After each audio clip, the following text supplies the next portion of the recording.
বিসমিল্লাহির রহমানির রহিম। প্রিয় এসএসসি শিক্ষার্থী বন্ধুরা, তো তোমাদের ইতিমধ্যে বোর্ড চ্যালেঞ্জের ডেট শেষ হয়ে গেছে। এখন বোর্ড চ্যালেঞ্জের বোর্ড খাতাগুলো ভালোভাবে পর্যবেক্ষণ করতেছে। তো এখন যেহেতু প্রচুর শিক্ষার্থী এই বোর্ড চ্যালেঞ্জের কাজটা করতেছে এবং অনেকেরই এই বোর্ড চ্যালেঞ্জে রেজাল্ট পরিবর্তন হবে ইনশাআল্লাহ। তো এখন এই রেজাল্টটা কীভাবে দেখবে সেটা অনেক শিক্ষার্থী আমাকে কমেন্ট বক্সে কমেন্ট করতেছে। তো এখন তাদের দেখার পদ্ধতি দুই ওয়েতে আমরা দেখতে পারি। যেদিন বোর্ড চ্যালেঞ্জের রেজাল্ট দিবে, তো রেজাল্টটা আমরা জানি 11 থেকে 12 জুনের মধ্যে রেজাল্টটা প্রকাশিত হবে। তো এখন যেদিন দিবে সেদিন যেহেতু আমাদের ওয়েবসাইটে প্রচুর জ্যাম থাকবে, অতএব আমাদের শিক্ষা বোর্ডের যে ওয়েবসাইট আছে সেই ওয়েবসাইটে দেখলে সেখানে একটা নোটিশ আকারে দিবে, ওরা পিডিএফ আকারে দিয়ে দিবে।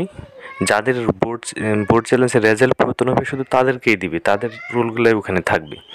তো তবুও সেখানে অনেক জ্যাম থাকবে। তো আমরা এর আগে যেভাবে এসএসসি রেজাল্ট যে অ্যাপসের মাধ্যমে দেখছি যে এসএসসি রেজাল্ট 2024, এর সাহায্যে আমাদের দেখাটা অনেক সহজ হবে।